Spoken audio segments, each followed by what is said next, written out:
제주에서 지난 설 당일에도 문을 열었던 갈비집 사장님이 술에 취한 손님, 쉽게 말해서 주폭 때문에 경찰을 2번이나 불렀다면서 제보를 주셨는데, 자, 어떤 일이었습니까? 네, 이 40대 사장님, 제주도에서 갈비집을 6년째 이어오고 계신데요. 설 당일, 지난 17일이었습니다. 오후 5시쯤에 2명의 남성 손님이 들어오면서 이 사건이 시작이 됐습니다. 이 2분 다 술을 조금씩 마신 상태로 보였다고 해요. 그런 상태에서 오겹살 2인분에 소주 2병, 막걸리 1병 주문을 했는데요. 사장님이 테이블 세팅을 하려고 하는데 양복 차림의 남성이 얼마냐고 묻는 겁니다. 이 식당이 선결제를 하는 식당이 아닌데도 남성이 계산을 먼저 하겠다는 거예요. 사장님이 좀 의아하긴 했지만 6만 원. 선결제를 하겠다? 네, 먼저 계산하고 먹겠다라는 오. 겁니다. 사장님이 좀 의아했지만 6만 원이라고 금액을 알려줬고 남성이 지갑에서 10,000원짜리를 한 장 한 장 테이블에 올려서 계산을 했다고 해요. 이 사장님, 남성이 이렇게 주문을 하자마자 먼저 계산부터 한 이유를 나중에 알게 됐다고 합니다. 자, 들으신 것처럼 이거 먹튀 아닙니다. 선결제 했어요. 자, 사장님이 이제 본격적으로 술과 음식을 내주려고 하는데 앞서 그 선결제한 손님 갑자기 이랬다는 거 사장님 얘기 들어보시죠. 그냥 고기를 다 내주고 술도 내주고 고기를 저 굽는데 그때부터 자기가 계산을 했다면서 막 소리 지르고 난동을 피우기 시작한 거예요. 소주 잔을 이제 움직이다 깼단 말이에요. 사람들이 이제 다 쳐다보고 내가 고기 굽는다, 손대지 마라, 내가 계산 다 했다. 그리고 욕을 계속했어요. 진짜 막 이제 가위랑 집게를 계속 이제 뺏어가려고 해요. 이 아저씨가 안 되니까 소리를 또 다시 지른 거죠. 크게. 그때 이제 1차로 경찰 신고를 한 거고.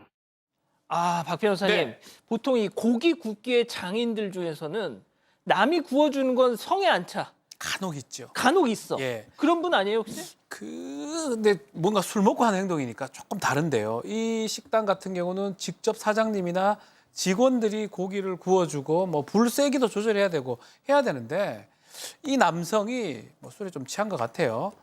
내가 굽는다. 손대지 마라. 계산 다 했다. 소리를 지르면서 욕설을 하면서 욕설? 자기가 억지로 굽겠다고 해서 결국 사장님 입장에서는 이거 굳이 지금 손살에 치는 거 봐요. 예. 굳이 해줄 필요 없어서 결국은 놔뒀다고 합니다. 문제는 그 후에 좀 일어나요.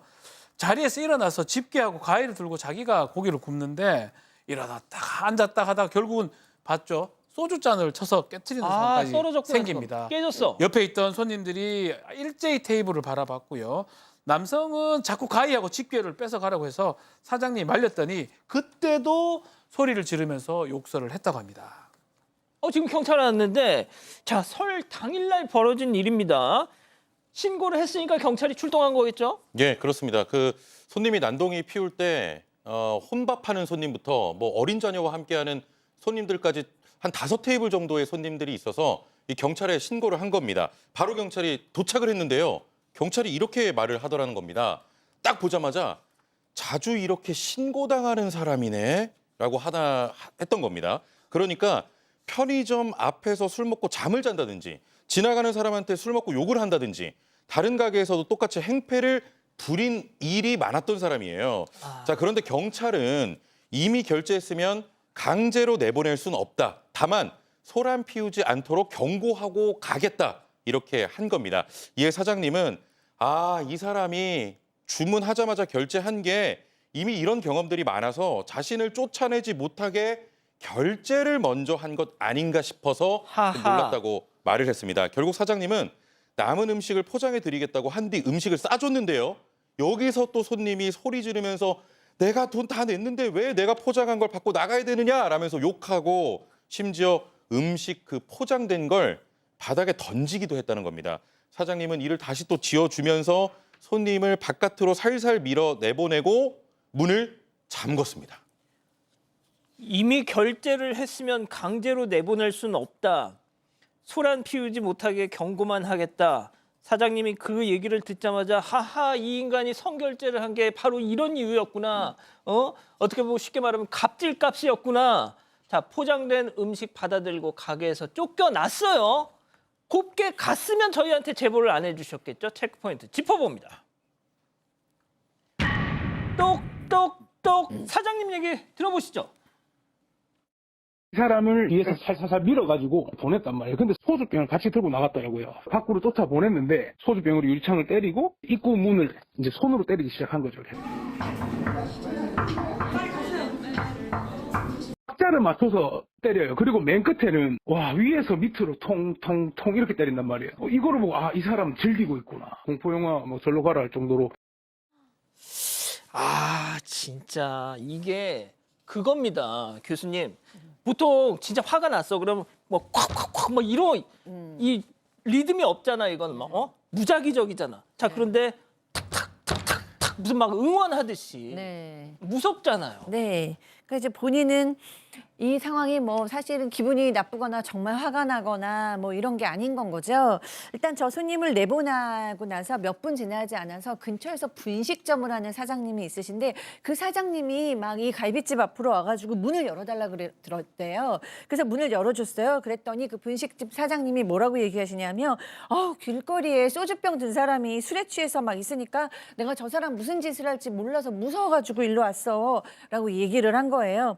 그런데 이 분식점 사장님이 오자 그 여성 사장님을 쫓아서 다시 나갔더니 할아버지 이 남성이 갈비집 앞까지 다시 왔고 아까 우리가 얘기한 것처럼 이제 유리창을 저분이 피해서 지금 피해서 도망온 들어오셨구나. 거예요. 네, 갈비집으로 도망오신 거예요. 그때 이제 따라온 거예요. 따라와서 아까 얘기하신 대로 이제 유리창을 치는데 똑똑똑 똑똑똑 똑똑똑 이런 식으로 했다는 거예요. 너무 공포스럽고 저 문 두드리는 걸 보면서 이 사장님께서 저 남자는 이 상황을 즐기고 있구나라는 생각이 들어서 정말 기가 막혔다고 합니다. 나중에 경찰이 말한 것까지 합쳐서 보면은 이 사람은 주변 상인들한테 꽤 유명했대요. 왜냐하면 이런 식으로 분식점이나 족발 이런 집을 막 돌아다니면서 이런 행동을 해서 이 사장님들은 저 사람 알코올 중독이나 뭐 이런 사람 같고 술에 취해서 오면 받지도 않아라고 얘기하셨다고 합니다. 자, 분식집 여사장님이 저자의 어떤 추격을 피해서 이 갈비집 이 제보자 사장님 가게 안으로 들어왔어요. 무슨 막 아이들 무슨 전래동화처럼. 그러니까 사장님이 그 분식집 사장님을 보호해 주려고 가게 문을 잠갔어. 자, 그랬더니 문 밖에서는 똑똑똑 이러고 있지. 결국 안에 있던 손님들까지 갇힌 신세가 된 정말 황당한 지금 상황이 벌어지고 있는 겁니다. 자, 그런데 더 기막힌 게 있었으니 들어보시죠.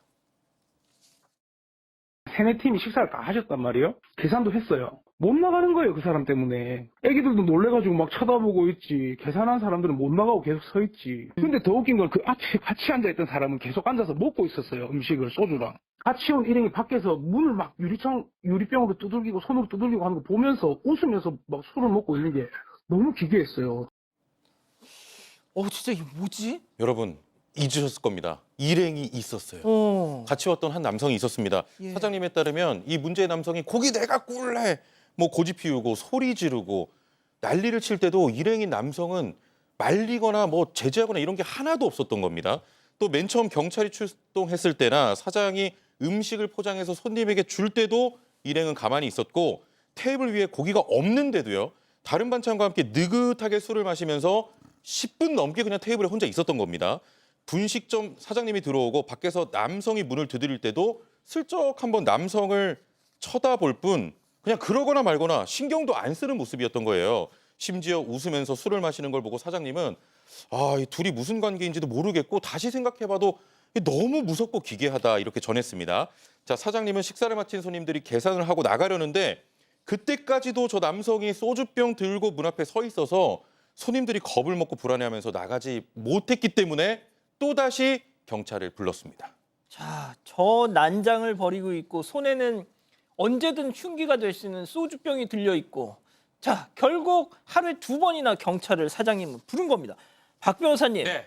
제가 이 질문 드리기에 앞서서 아까 경찰분이 처음 출동했을 때 했던 말 이미 결제했으면 강제로 내보낼 수 없다. 저는 솔직히 잘 이해가 안 되는. 가능하죠. 근데 경찰이 아마 그렇게 판단하거나 아니면 그렇게 얘기를 한 걸로 보입니다. 두 번째 지금 보니까 더 이상 이제 문제가 더 이상 커지면 안 되겠다 생각이 들어서 왜냐하면 손님들이 밖으로 못 나가고 있어요. 그래서 그 남성을 사거리 쪽으로 멀리 쪽으로 데리고 경찰이 갔다고 합니다. 그러니까 이제 경찰한테는 이 남성이 집에 간다라고 나중에 얘기를 했는데 알고 보니까 다시 가게 쪽으로 왔다고 해요. 또 그런 행동을 하니까 이를 본 경찰은 더 이상 안 되겠다라고 생각이 들어서 차를 돌려서 그 사람을 경찰차에 태워서 데리고 갔습니다. 예. 말은 뭐냐면 주변에 사실은 이 사람 문제를 많이 일으키는데 해코지 할까 봐 또 아는 사람이 동네 사람이니까 신고를 못한 것 같다 이렇게 말씀을 하시고요. 동네 주포. 주폭 같은 사람이에요. 재물 손괴하고 영업 방해가 성립할 수 있어서 요 고소장 제출하고 CCTV도 제출한 상황입니다. 남성은 술에 취해서 기억이 안 난다. 그런데 사실은 기억 안 나지 않을 것 같다는 생각이 드는 게 사장님 생각이고요. 술 한 잔 먹고 잤다고 하는데 거짓말 아닌가 이렇게 얘기를 하고 있습니다. 예, 뭐 더 말씀 안 드려도 아시다시피 요즘 소상공인 분들 정말 불황으로 힘들어하시잖아요. 근데 저렇게 또 동네 주폭들 와서 또 행패 부리고 영업 방해하면 여러분과 함께 울고 함께 분노하겠습니다. 지금 사건 반장에 제보하십시오.